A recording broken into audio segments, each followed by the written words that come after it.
It's 11 o'clock on Monday. This is the Neutral Zone. I'm your host, Jason Schwartz. Get ready for a great show. Please allow me to introduce myself. I'm a man of wealth and taste. I've been around for a long, long year. So many men sold away. And I was around when Jesus Christ had his moment of doubt and faith. Made damn sure that Pilate washed his hands and sealed his fate. Pleased to meet you. Hope you get my name. But what puzzling you is the nature of my game.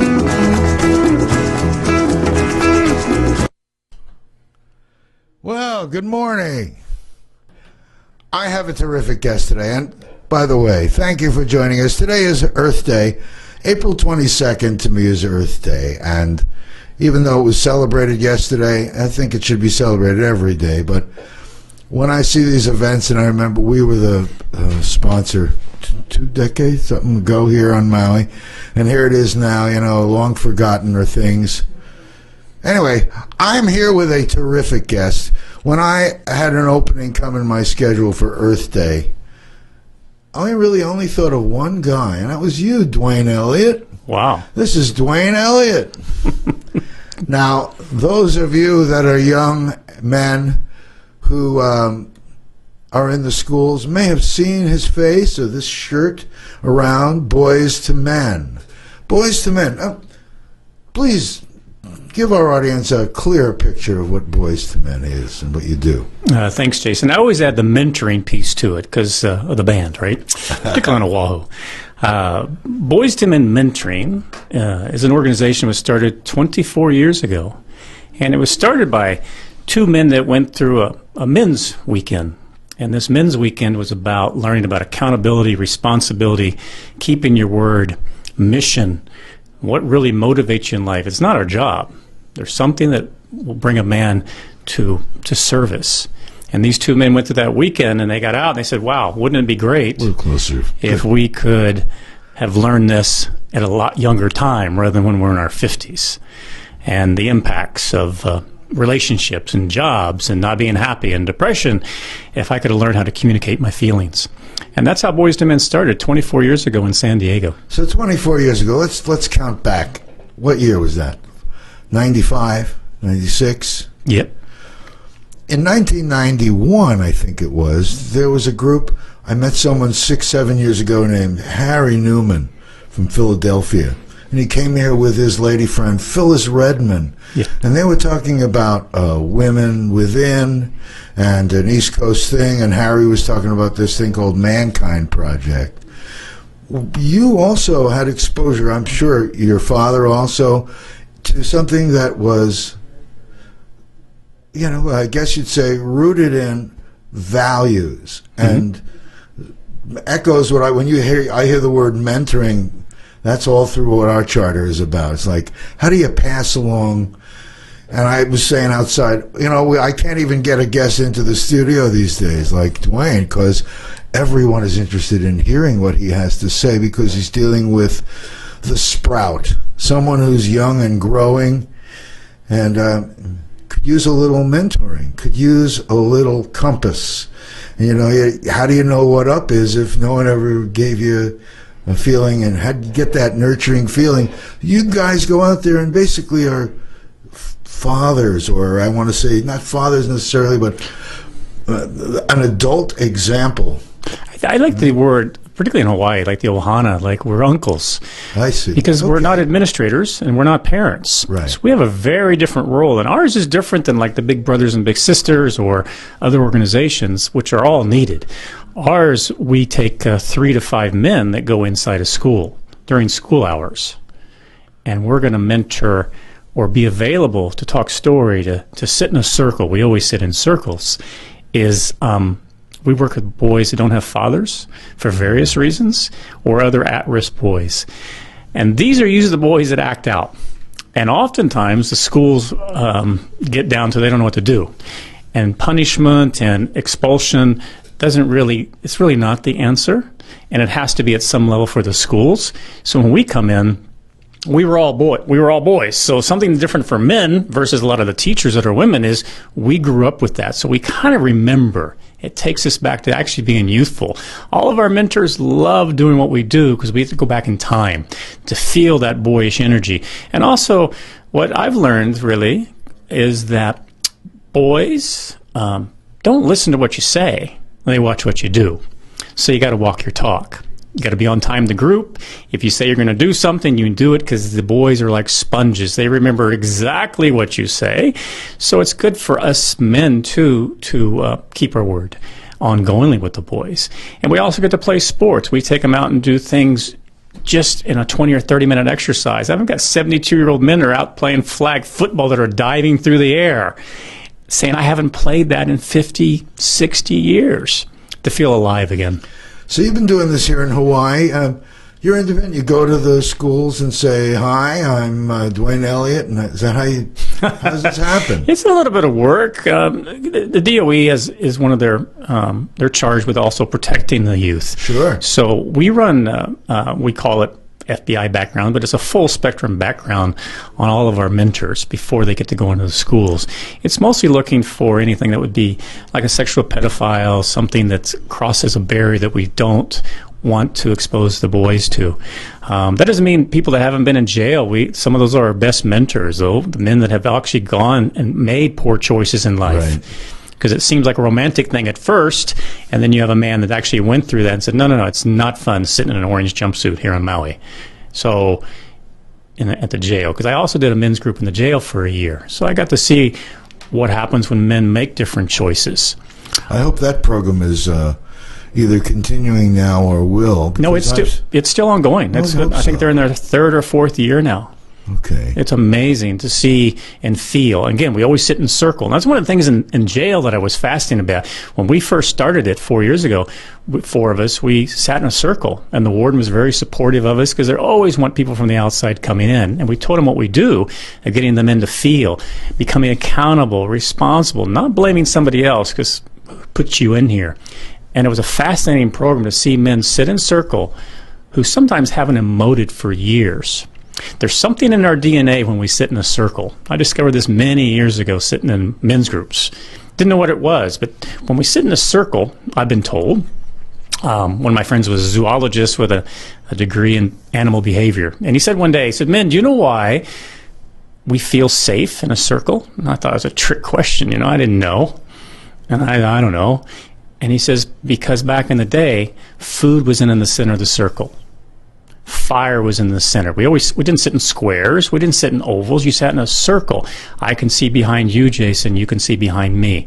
I feel safe. And when I feel safe, I'm going to go to deeper parts of my soul, my psyche, and get it out of my body. Wow. I didn't know that. I was just trying to visualize being in a circle.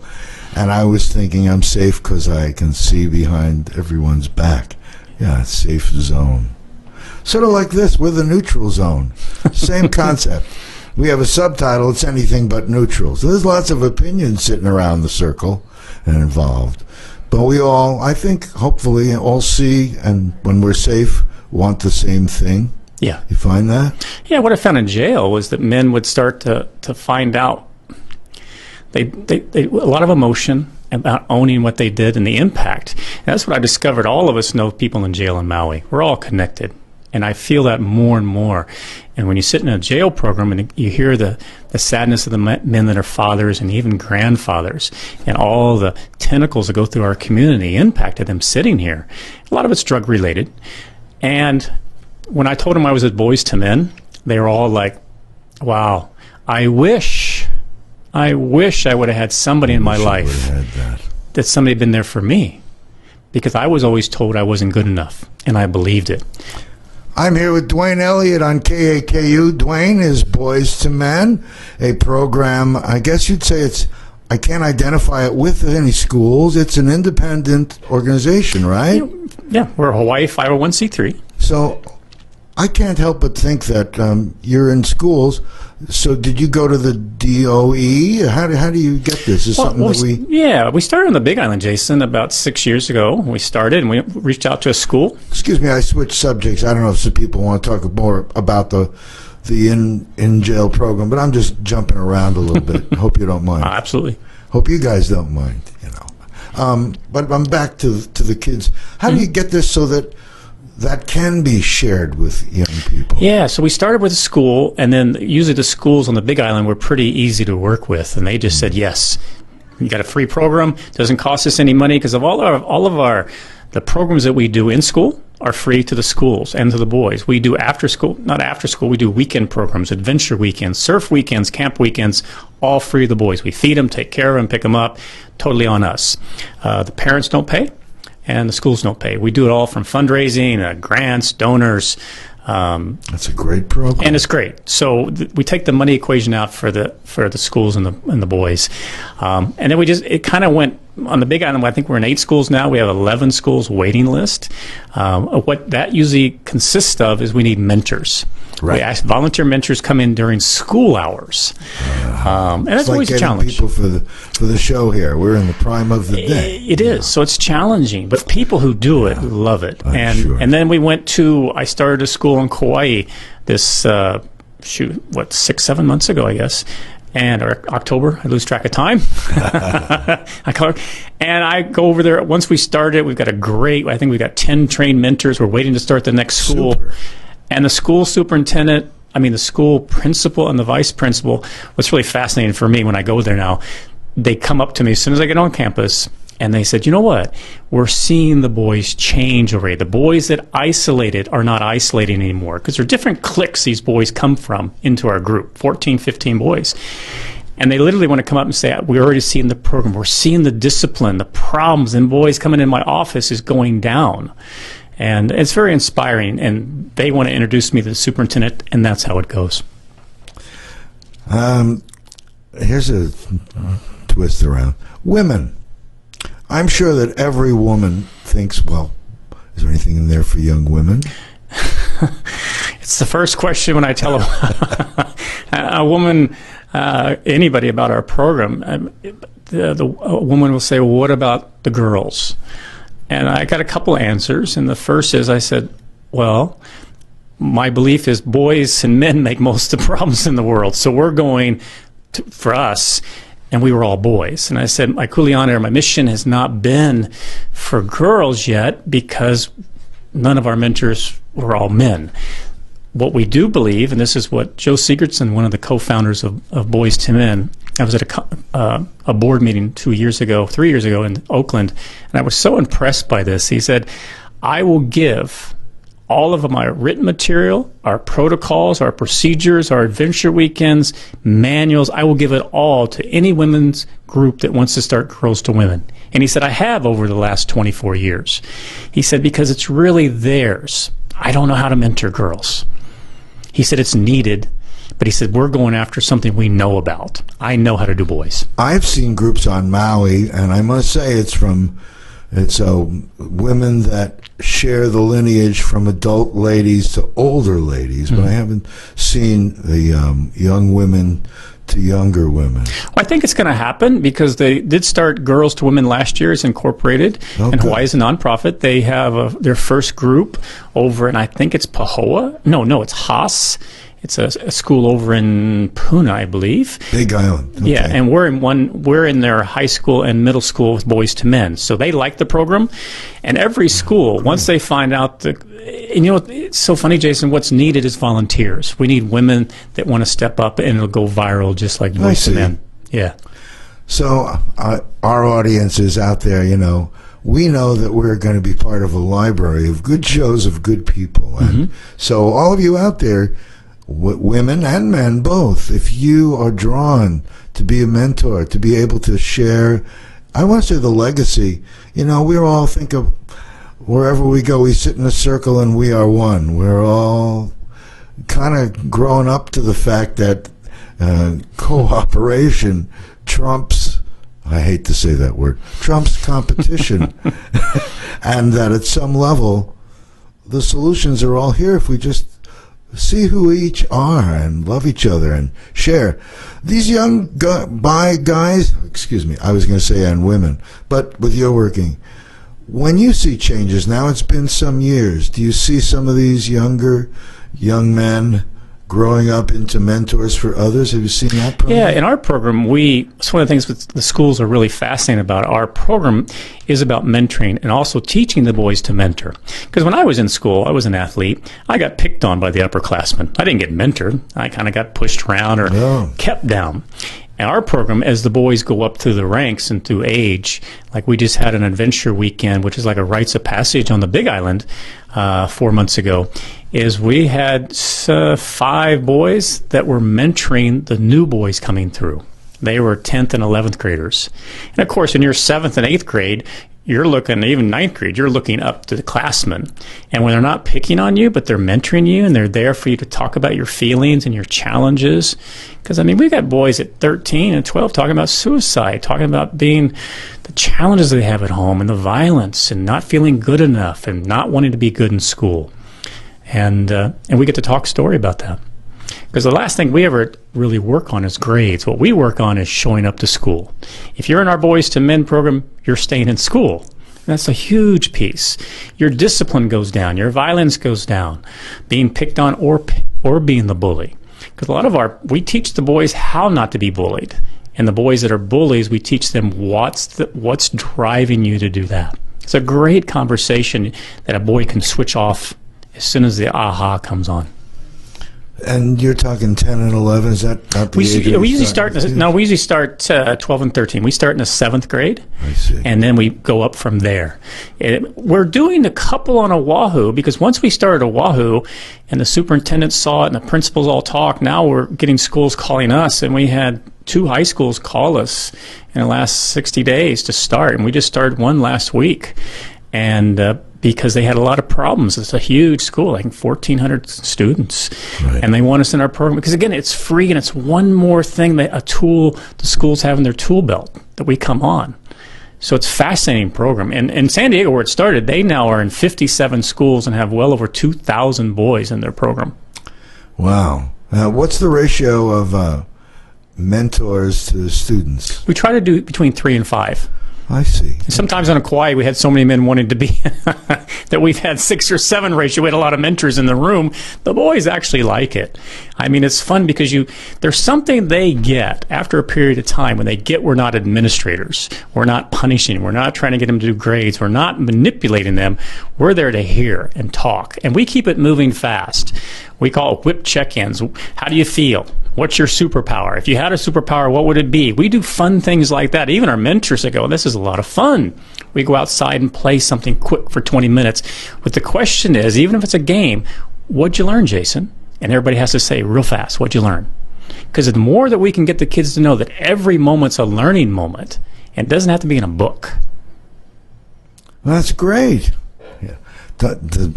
Like you said, some of the people that are incarcerated are realizing they need programs that are going to do that. Is the same kind of a program for the incarcerated guys, or different? It's a little different. We get more, when I was doing it, and I know a lot of my friends are still doing it, it's more about going into feelings, what's there, taking a little bit of accountability, responsibility, and what did you learn so you don't go back out and do it again. Well, I don't know how tracking these things over time is. I imagine, I'd say Home Office has some vision of how they're tracking the progress and success of some of the people in the program. They doing that? Well, I know in the jail program, I don't know, because ours is more like the Boys to Men. We definitely track. We do grades. We do, discipline. We had our first boy who knows he'd either be dead or he would be a dropout. He just graduated high school this last year and is in the Marine Corps now. That's great. And so in San Diego, they have, I believe, $1 million operating budget now. They have 19 men on staff, and I believe 2 or 3 of them started in the 7th grade as mentees, at-risk boys. That's exciting to hear. They came all the way through school and wanted to come back and give. Well, our community is wide, and we have all kinds of ethnicities. Mm-hmm. Do you find that I don't know how to say this. When you're reaching out for mentors, I imagine, how do you find mentors of such a variety of soup and nuts? Do you find that prejudice, I can imagine only that prejudice goes down when you're sitting in a group with men of all kinds and races, and all that stuff falls away. Yeah, it's my experience. I was in San Diego at a board meeting, and they invited men and women from the outside to come in on the last day, and there was all the board was there, and on our board and Boys to Men San Diego's board, and the National Boys to Men USA board, there are women on the board.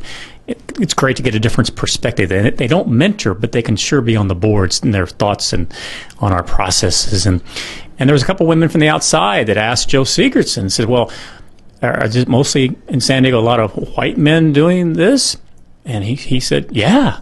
And he said, because a lot of times it's during school hours and it's challenging. And he said, but we have people from all different ethnicities. But he said, predominantly in the early days, particularly, and it was really interesting because she had a response, well, I think that's not very good, or I think this and that. And what was really fascinating for me is one of the boys who was Hispanic and African American. And he stood up. He said, can I take this question, Joe? He's 25 years old, a graduate of University of Santa Cruz, graphic arts degree. Right. And he stood up and he said, I want to address your question, ma'am. He says, my dad was shot in the head as a drug dealer when I was 4 years old. I lived in a bad neighborhood. Joe Sigurdson and other men came to my school every week for years. And sometimes I'd be in the program, sometimes I wouldn't, but he said, what I know is he was always there. So he said, I can tell you from my point of view, it didn't matter the color of their skin, it mattered that they showed up. Because all I had was bad mentors in my life. Either got good or bad. He said, and bad, if it wasn't for this man and the grace of God, he says, I would have been killed by now. He said, but look I'm doing great in life. And he said, all my friends would say the same thing. So he says, your question is no. He said, it all goes away when you're sitting in a circle. So I'm hoping that our audience is listening and hearing this in the way it's intended. We need mentors of all races, and we help kids and boys at this moment. That's wonderful. I don't know how to say it, because I got involved and met you formally. I met your wife, Indigo. Mm-hmm. He has a beautiful wife. I met her when she was in art business, and I remembered her. And then when I heard she was marrying some guy named Duane, I didn't know if I knew Duane. Yeah, but I knew he must be something special, because she was really a special lady. And what do you do when you're not doing this? Sounds like a full-time thing. It is. There's not enough hours in the day, so to speak, but we always have to do others because we are a nonprofit, I started a small fish farm as a prototype this last year, because one of my beliefs is the more that we can grow our own food, produce our own fish, and unfortunately the oceans, I think in the next decade with the microplastics and the pollutions that we're not controlling, yes, I think it's going to be sad. And I don't think we'll be eating out of the oceans like we do today. And so I think farm fish, farm vegetables, aquaculture, hydroponics, aquaponics is going to be something in the future. So I'm able to do that at the same time as doing this. And then my wife had a stroke a little over a year ago. Yeah. And so she's recovering, so I'm also a caregiver. You're full-time. Yeah, and I have help, and my father moved here from Houston to help me, and I have a caregiver that comes in. And it's one of the things with the stroke, sometimes people say, well, how can you deal with that? Here's a beautiful woman that was doing all this, and now she's learning how to walk and doing all these things. Her mind is sharp as ever. And I said, we learn that in mankind. We learn it in the boys, too. It's such a massive challenge, like the elephant, right? And how do you eat an elephant? It's one bite at a time. So every day we wake up and we attack the problem. We work, we exercise, we eat really healthy, because hers was from undiagnosed diabetes. And what's really great about Indigo is and she does suffer with the pain. It's an amazing amount of pain. Is she wants to write a book about it. And she said this morning, she says, tell Jason hello, and I want to be on his program to talk about my book. She said, nobody should have to go through what I'm going through. A simple blood test when you're 50s can tell you if you're high blood sugar or not, if you're having diabetes. Wow. That's probably the most important message here for people to realize.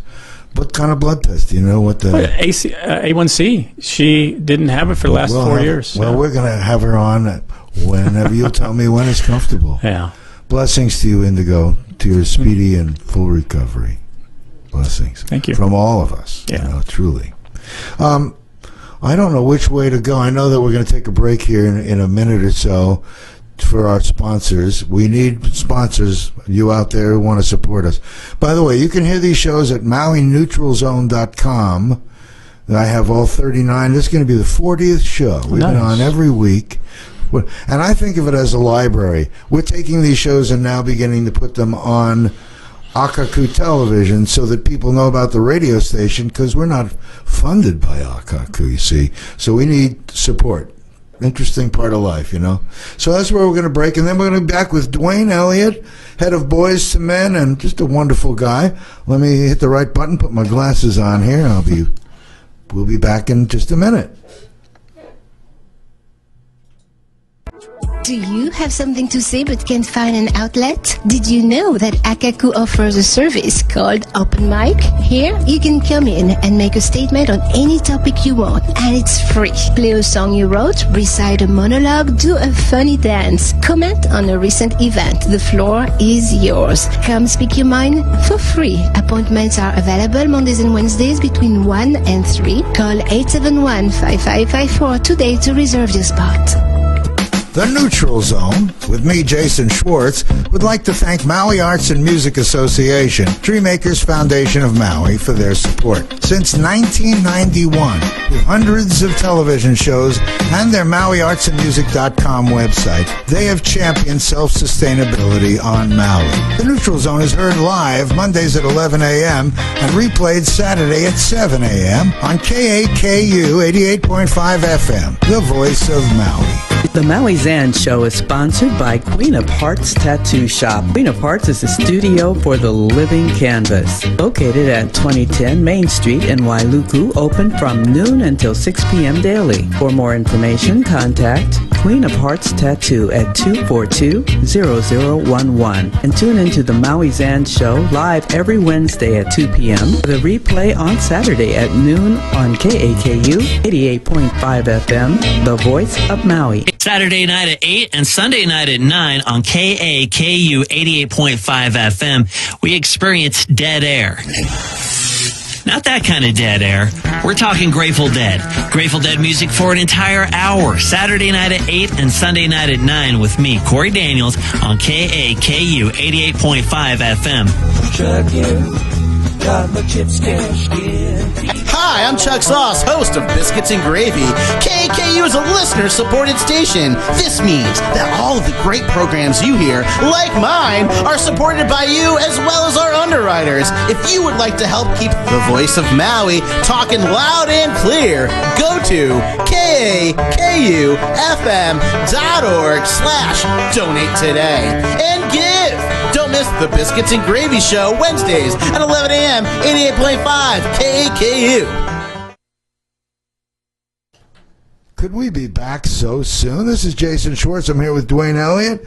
We're the Neutral Zone, MauiNeutralZone.com. It's easy to remember, and you'll see all kinds of amazing things there, including this show probably within a day. Gary Levitt of the Maui Choral Arts was here last week. April 28th of this month is a show. Oh boy, I'm having so much fun being in that Choral Arts program. That's something I wanted to be sure to mention.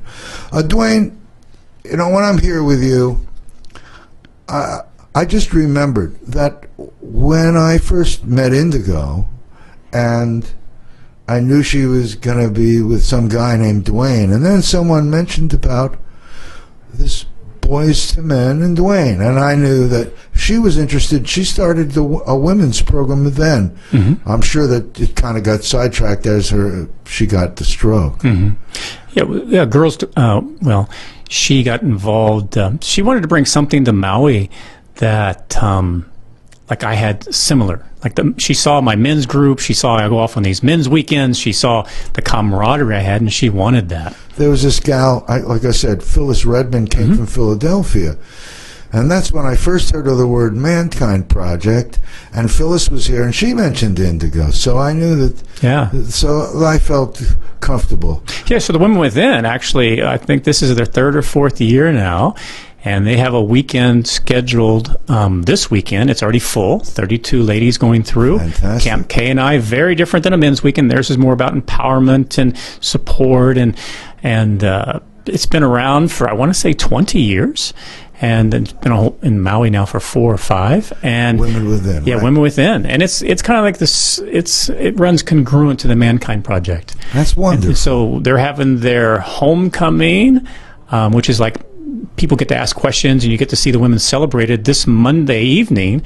I think it's at 5:30. I think 5:30 p.m. Well, people will check the calendar. It's Paia Community Center. So what day are we looking at? Next Monday is the 29th, probably. Probably. I'm just thinking only because Sunday is this choral arts, and that's the 28th. Well, there's Monday. Yeah. So people who want to check that out, be sure to jump right on that. Yeah.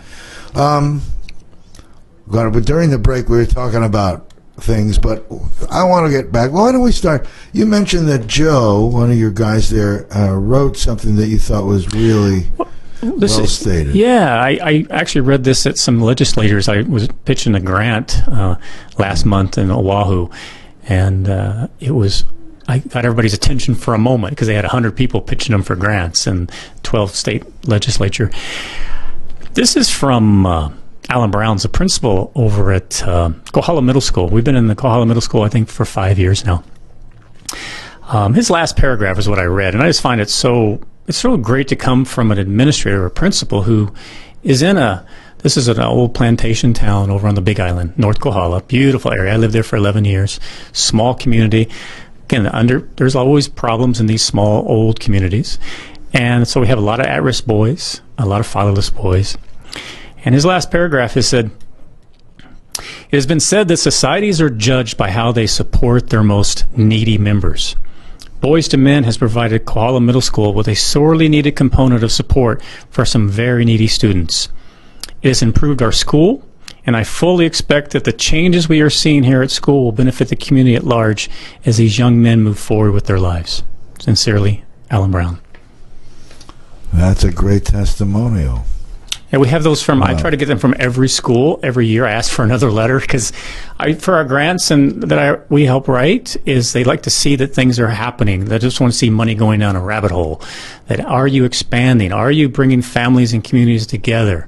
How are you helping? That's always the thing when we do our grants. So when I'm thinking about this, what keeps coming to my mind is what you said earlier about mentors. For example, let's say people on Maui said, well, that sounds great. First things first, can't have a program without mentors, right? So is it a long ramp up to that kind of a thing? No, it's a great question. We do 3 different types of mentor trainings. We have Zoom calls or conference calls online. One of our program director is he's been with the DOE in Oahu on the Big Island for 18 years, and he's been running groups of boys and girls for 18 years. So he still works for them, but he's our program director, kind of quote on the side. Fascinating. He knows. You ever have a question, you just call Kevin. I got this kid, I got this kid, I got this group, and he just always has he's just a fascinating, amazing man. We do what we call Reclaim Your Teenage Fire. It's a one-day workshop to remember what it feels like to be a teenager. And we do it for free. Wow. And then the next day we talk more about mentoring, and then we do some other mentoring classes. And a lot of times it's by osmosis. You come into a group, Jason, you'll see when we start Maui back again, you sit in a group, and sometimes you don't say much. You just check in with how you're feeling. The boy, because we move so fast, and then we play games, and we do camping trips, and you spend more time with them. And suddenly you'll find in one of the weekends that you're a man that the boys look up to. We do a couple processes as who's a man you like to be, and they might point you out. And they'll point out the attributes they see in you that you might have even forgotten about. That's exciting. So this is a very interactive program. That's a great thing for adults to realize that the benefit to them of being involved in this is going to touch places in you that you may or may not have ever had in your world. You know what's fascinating is because we sit in a circle. Is I was on Oahu, we started Kailua Intermediate last year. And we had a big group. The school was very excited. They put 20 boys in, which is a lot of boys, and we had 7 mentors. And I was running the groups at first, and I had one boy that was acting out a lot. And we did a check-in, how you feeling? He said, I don't like it. And then I went ahead and probed a little bit. Because I saw his personality. After you sit along, I said something like, is it that you don't like it, or is it you don't like that you can't sit in the back row and in a circle you're being seen at all times? And he said, that's the truth. He said, I can't hide in a circle. And he actually stepped out of the program for 3 months, and we let him go. This is all voluntary. We do not let the schools make the boys sit in our groups. Great. 4 months later, he comes knocking on the door and says, I want to join again. And now he's been one of our biggest supporters. Acted out at first, but once he saw that I'm equal, I don't have to act out, I don't have to be on the back row, it's like, wow, I can be part of something. That is so exciting. I'm excited to hear that this program exists. I'm wondering if our community outside of the schools, I mean, it sounds like a program, young adults that are out of school, at least I see them in our community all over, that are still in that same older frame of mind. What a great program this is. Mm-hmm. We had ages. I think the youngest mentor I've had is 21, which they probably look up to him more than they do me, because you're 50s, you're old, right? 30s, you're old for these boys. But they also start to see the men going through our life, because we also check in with our challenges. And sometimes they can get, and it's just like in our jail program, or like in our men's group, Mankind. We always, every week, raise our thumb. This is a confidential circle. Everybody agrees with that.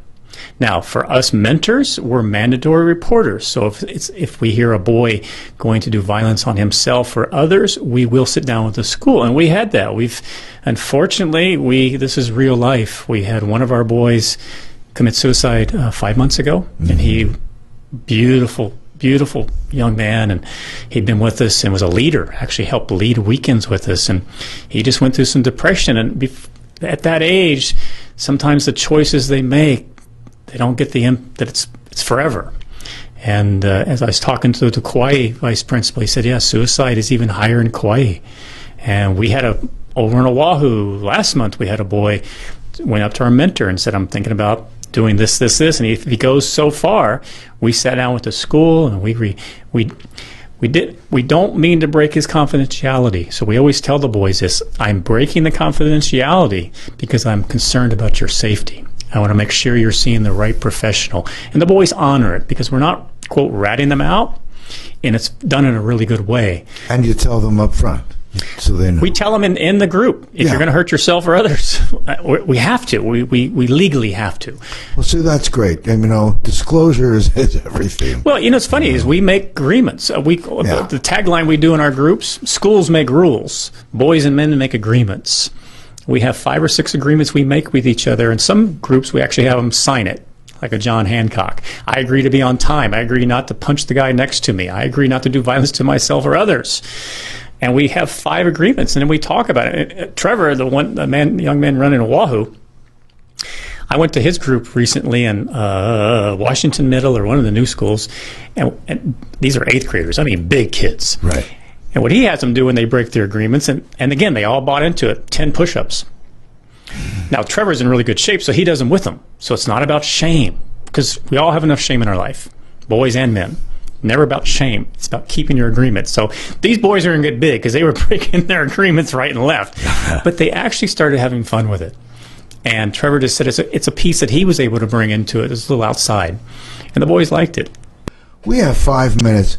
Would you guys mind, in just a minute, I don't want to in any way stop us from realizing the importance of what we've been speaking here. You have been just a great example. Thank you for all that you're doing. I can see the passion that you bring to every day, and your commitment to young men and women, and all that you've done with Mankind Project. I want people to hear these wonderful programs that exist that can help all of us to live in a more peaceful, better world together. Really, thank you for that. So I want to take that one and say thank you for that for a moment. But when you were talking about foil, I think of Basil Rathbone standing there against aerofoil. What's a foil?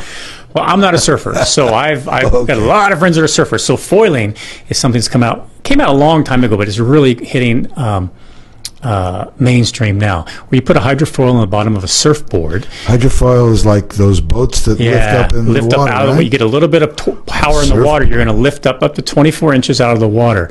And what's fascinating about it is you don't have to have a lot of wave to do it. You can go really fast. And if you're young, you can actually pump the board and go back out without having to get prone and paddle out. So what's really exciting for us is we're always doing fundraisers.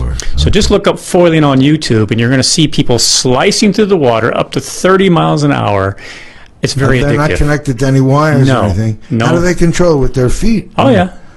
Yeah. Wow. So it's so the windsurfers are now going to foiling because just the sheer speed. So we and Boys to Men has obtained the first permit ever in Waikiki at Queens Beach, which is Duke's statue, to do a foiling event. 48 foilers get to participate. We're doing a fundraising for it on a Friday. It's May 17th. Wow. We're having sponsorships and teams being raised, but it's really cool because it's never been done before. We actually have to have people out in the water to keep the surfers away. This is like a knife going through the water, right? Yeah. So foilers and surfers, we're teaching my friends that are helping to put this on. It's very exciting because one of the men, Alex, owns a company. I think it's 3zone.com. He does all the big wave surfing all over the world. He shot film in 50 countries. When they used to use helicopters, now he's using drones. So we're going to have drones out in the water, and then he's going to put this on Spectrum. So we're going to have it on our show on cable and maybe even international. So bringing awareness to Boys to Men, bringing awareness to foilers, and for us it's a fundraising event. Well, fun. Well, isn't that worth hearing about? And we have a Kauai team and a Maui team, and I'm hoping we can bring this very same event to Maui. Okay. I hope the mayor's office and all the people are listening because some of these things deserve your attention and help. Yeah. It's been a pleasure having you here. I look at the clock. Yeah, I'm right. No matter what I seem to do, we can fill this hour. I used to have this vision that said, we're going to play music, and I'm going to take music breaks. But when you start talking to great people, like you are great people, you just find that. So we're going to have more shows about music, and we're dedicating them to music, so don't worry, because we're the Maui Arts and Music Association. We started as Maui Arts and Music Association, MAMA, and Participatory Action Patrons of the Arts, PAPA. But they come together and make the foundation for dreams to come true. So we became the Dream Makers Foundation. And sometimes we confuse people, but we're only separated to share concepts, but they all come together. And they all go like this. Men and women together, old, young, racist, nothing, all the pieces of our community together. When we make decisions, then we ask the government. We don't have to ask the government. They say, you're doing something great. We want to help.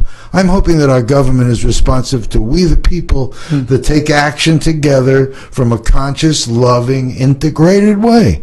So that's how I ended up talking to Arlene and ended up at Mankind Project and found us here today. You've been a wonderful guest. Great. We have a few minutes. Anything you want to say? We only have a few seconds. 20 seconds. Let's see what you can do. No, Jason, thank you for the opportunity to share this. I do have a lot of passion about both subjects.